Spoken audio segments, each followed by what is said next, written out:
Assalamualaikum warahmatullahi wabarakatuh. Bapak-bapak, ibu-ibu, terbaru ya, Buya Arazi, yang mana di depan para habaib mengingatkan para habaib dan ceramah penuh makna ya, khususnya menyindir para kiai dan ulama yang kurang ini ya. Mohon disimak, kita doakan ya Buya Arazi selalu amin. Kita ke videonya. Zikir itu menguatkan apa zikirnya, melemahkan musuhnya. Sayyidina Al-Mustafa Muhammad SAW ketika beliau sudah dihunuskan pedang ke lehernya, itu yang menghunuskan nanya, "Ya Muhammad, siapa yang melindungi engkau dari pedangku?" Beliau hanya mengatakan Allah. Coba ente baca Allah, itu bisa jatuhin pedang orang nggak? Hah? Bisa jatuhin musuh nggak? Maka takbir kita belum layak dibawa berjihad. Jangan malu-maluin yang punya nama. Kalau takbir mulai dari sini, getarkan dulu yang di sini, bikin takut dulu yang di sini, baru bisa membuat takut orang yang di sana. Maka wajar disebutkan dalam hadis yang sahih, nanti di akhir zaman Bani Rum itu masuk Islam bukan dengan perang, mereka ditaklukkan cukup dengan takbir. Itu takbir yang kayak gimana? Takbir yang Sayyidina Al-Mustafa SAW ajarkan. Dikatakan oleh beliau, yang melindungi Allah. Jatuh pedangnya, diambil lagi, diulang lagi, pertanyaannya begitu dijawab Allah, jatuh lagi, sampai ketiga orangnya kemudian syahadat. Dapetan Jibril begitu gimana? Hancurin aja gitu ya, benar nggak? Benar nggak? Serius? Pantesan ente nggak bisa jadi wali kutub, kutub kupret kali. Sayyidina Ibrahim Al-Khalil ketika didatangi oleh Sayyidina Jibril alaihissalam, apa kata Jibril? Ya Ibrahim, maukah engkau aku hancurkan si Namrud dan semua anggotanya? Apa kata kalam Sayyidina Ibrahim? Ini agak lebih halus daripada Nabi Nuh. Hasbi Allah. Jibril menawarkan, ya Muhammad, maukah engkau aku hancurkan mereka, aku gulung itu gunung Taif? Apa jawabannya? Apa jawaban Sayyidina Muhammad SAW rahmatan lil alamin? Ya Allah, ya Jibril, fa innahum la ya'lamun. Mereka belum mengerti apa yang kubawa. Mereka salah faham terhadapku. Perhatikan, ini perhatikan. Kalau betul di darahnya ada zuriat Nabi SAW, pasti darah itu akan mengikuti nur ini. Sallallahu alaihi wasallam. Maka kalau ada orang jahat sama kita nggak usah salahkan mereka. Cukup katakan, mungkin saya yang kurang baik sama dia. Kita nggak salahkan mereka. Maka ribut-ribut sekarang begini, kita berharap kepada para ahbab, para habaib, para masyaikh, kasihlah kami contoh-contoh yang indah. Cukup katakan, mungkin di antara kami ada yang tidak pantas menyandang, mewarisi darah Sayyidina Al-Mustafa Muhammad SAW. Maka kita anggap ini teguran kasih sayang dari Allah Subhanahu Wa Taala. Kalau itu muncul, Masya Allah, ya, ushidukum bi annakum min awliyaillah, ya, maka saya bersaksi antum yang istiqomah begitu, annakum min awliyaillah, pasti itu wali Allah, pasti wali Allah. Karena aulia Allah, orang yang paling kencang diuji setelah Nabi Muhammad sallallahu alaihi wasallam. Kalau Nabi pernah disakiti begitu, maka level wali di bawah Nabi mesti disakiti mirip-mirip begitu.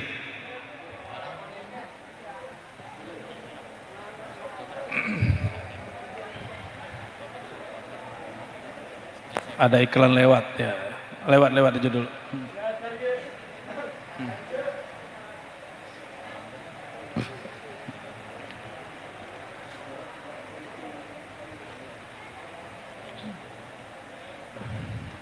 Kembali ke laptop. Namun ada satu hal bagi yang tidak punya darah nasab, tidak usah khawatir. Ada seorang imam ahli hadis sezaman dengan Imam Bukhari, tapi umurnya lebih panjang. Namanya Al-Hakim At-Tirmizi. Siapa namanya?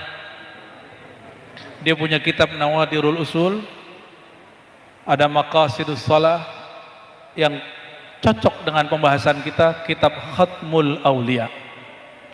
Kitab metodologi para aulia. Walaupun judulnya Khatmul, tapi boleh diterjemahkan wali itu jadi wali gimana caranya, disebutkan di situ. Sayangnya belum ada terjemahannya, jadi antum nggak bisa dapat bocoran. Ya, kita kasih bocoran dikit lah. Ya. Kata Imam Hakim At-Tirmizi ketika membahas alun Nabi, keluarga Nabi SAW, apa kata beliau? Alun Nabi, keluarga Nabi itu dua. Ada keluarga nasabi, nasab, ada keluarga ruhi. Maka siapapun yang mewarisi sifat baginda sallallahu alaihi wasallam, fahuwa min alih, maka dia bagian dari keluarga Sayyidina Al-Mustafa sallallahu alaihi wasallam, lakin ruhaniyan, tapi hanya bersifat ruhani. Ya, maka Abah Guru Sekumpul itu punya murid namanya Guru Udin di Samarinda. Itu kalau ketemu Habib, Habib dibilang anta Habib wa nahnu Habib, katanya. Habib ruhani gitu. Ya, sembari bercanda. Tapi ente nggak jangan ngomong begitu ya, aneh Habib gitu ya. Marga apa? Margarin. Famnya apa? Familiar.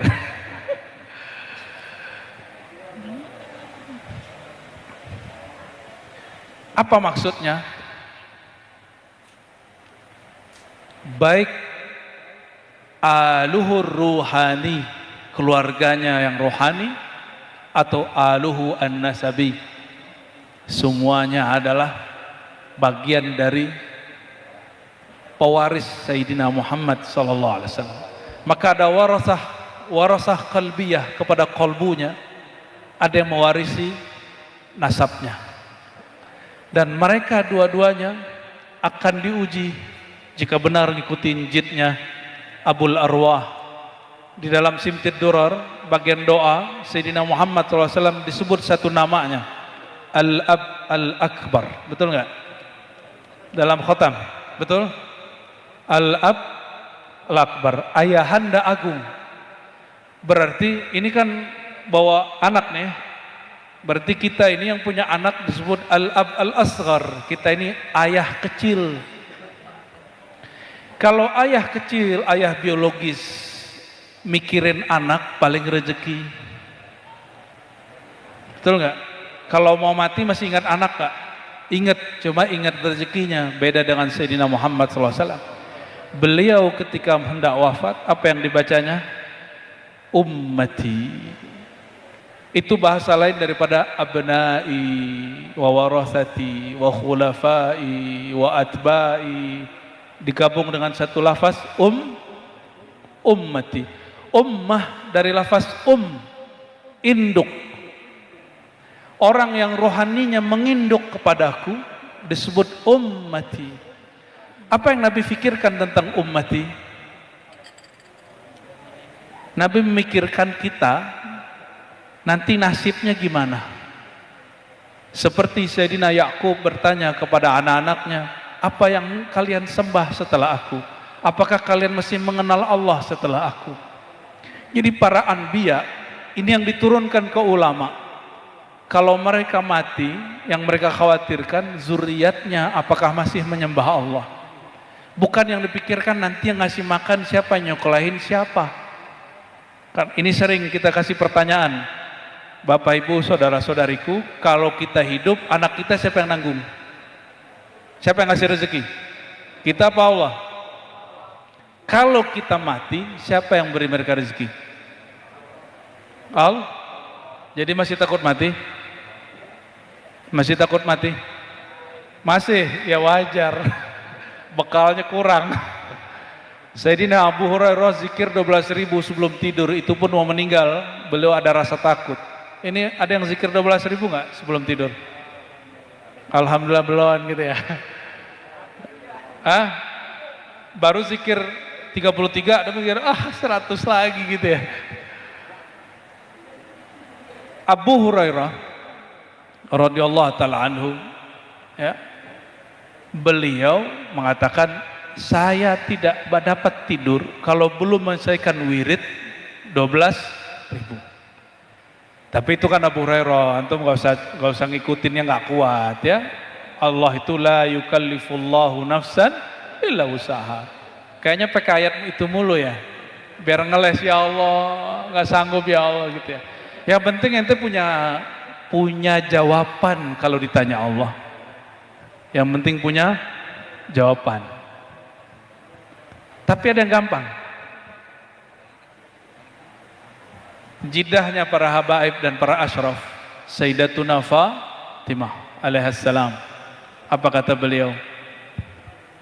Ketika aku disuruh suamiku Sayyidina Ali untuk meminta jatah budak atau pembantu kepada Sayyidina Muhammad SAW, ayahnya. Ini minta fasilitas. Apa kata Sayyidina Muhammad SAW? Ayahandanya, wahai Fatimah, anakku, maukah engkau aku ajarkan yang lebih dahsyat dari semua itu? Itu yang kemudian kita dengar, kita sering sebut dengan zikir Fatimah. Zikir Fatimah. Apa zikirnya? Mirip seperti zikir ba'da sholat. Ternyata thariqah itu sederhana. Kenapa orang mikirin kalau ikut thariqah bertasawuf itu ribet? Ternyata berthariqah itu mudah. Kata Sayyidah Fatimah, allamani Rasulullah SAW mengajarkanku, cukup baca subhanallah 33, alhamdulillah 33, Allahu Akbar 33, tutup la ilaha illallah, tidur. Nanti bangun kekuatannya sama dengan orang punya pembantu, punya pasukan. Sallallahu alaihi wasallam. Loh, kok zikir bisa bikin kuat? Ya, zikir itu menguatkan apa zikirnya, melemahkan musuhnya. Sayyidina Al-Mustafa Muhammad SAW ketika beliau sudah dihunuskan pedang ke lehernya, itu yang menghunuskan nanya, ya Muhammad, siapa yang melindungi engkau dari pedangku? Beliau hanya mengatakan Allah. Coba ente baca Allah, itu bisa jatuhin pedang orang nggak? Bisa jatuhin musuh nggak? Maka takbir kita belum layak dibawa berjihad. Jangan malu-maluin yang punya nama. Kalau takbir mulai dari sini. Getarkan dulu yang di sini, bikin takut dulu yang di sini, baru bisa membuat takut orang yang di sana. Maka wajar disebutkan dalam hadis yang sahih, nanti di akhir zaman Bani Rum itu masuk Islam bukan dengan perang, mereka ditaklukkan cukup dengan takbir. Itu takbir yang kayak gimana? Takbir yang Sayyidina Al-Mustafa SAW ajarkan. Dikatakan oleh beliau, yang melindungi Allah. Jatuh pedangnya, diambil lagi, diulang lagi, pertanyaannya begitu dijawab Allah, jatuh lagi, sampai ketiga orangnya kemudian syahadat. Udah begitu belum? Mau amar ma'ruf nahi mungkar, ente pakai kalimat-kalimat yang kemudian jorok, nggak pantas. Kalau amar ma'ruf nahi mungkar, mesti bil ma'ruf, jangan mendatangkan kemungkaran baru. Kita lagi menegur orang, nggak boleh dengan kata-kata kasar. Mesti dengan kalimat yang ma'ruf. Apa arti ma'ruf? Ma'ruf itu yang dikenali maknanya. Dia paham, kita paham. Jangan ente doang yang paham. Itu yang disebut Jadi amar ma'ruf itu labudda ayyakuna bil ma'ruf. Mesti dengan cara yang ma'ruf. Gimana? Udah ketemu senjata belum?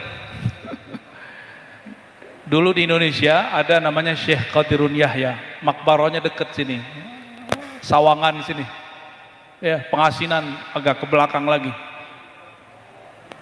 Itu beliau ketika sakit di rumah sakit Malaka, ini ahli zikir tarekat Naqsyabandiyah.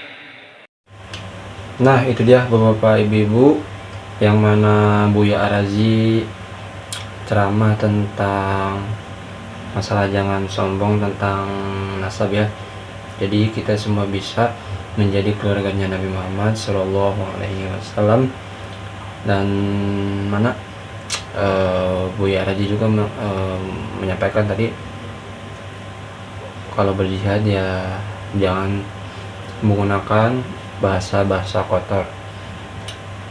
Dan tadi juga Buya Raji menjelaskan tentang dulu Nabi Muhammad SAW yang mana dengan menyebutkan kata takbir Allahu Akbar, pedang musuh pun langsung terjatuh ya Bapak Ibu. Jadi zaman sekarang ya kita harus ini dulu ya membersihkan hati dulu. Mungkin seperti itu ya penjelasan dari Buya Raji. Kita doakan Buya Raji sehat selalu, amin ya Allah ya rabbal alamin. Dan bapak-bapak ibu-ibu juga sehat selalu, amin ya. Oke, terima kasih, sampai berjumpa di next video. Next video kita akan mendengarkan ceramah-ceramah yang bermanfaat ya. Terima kasih, assalamualaikum warahmatullahi wabarakatuh.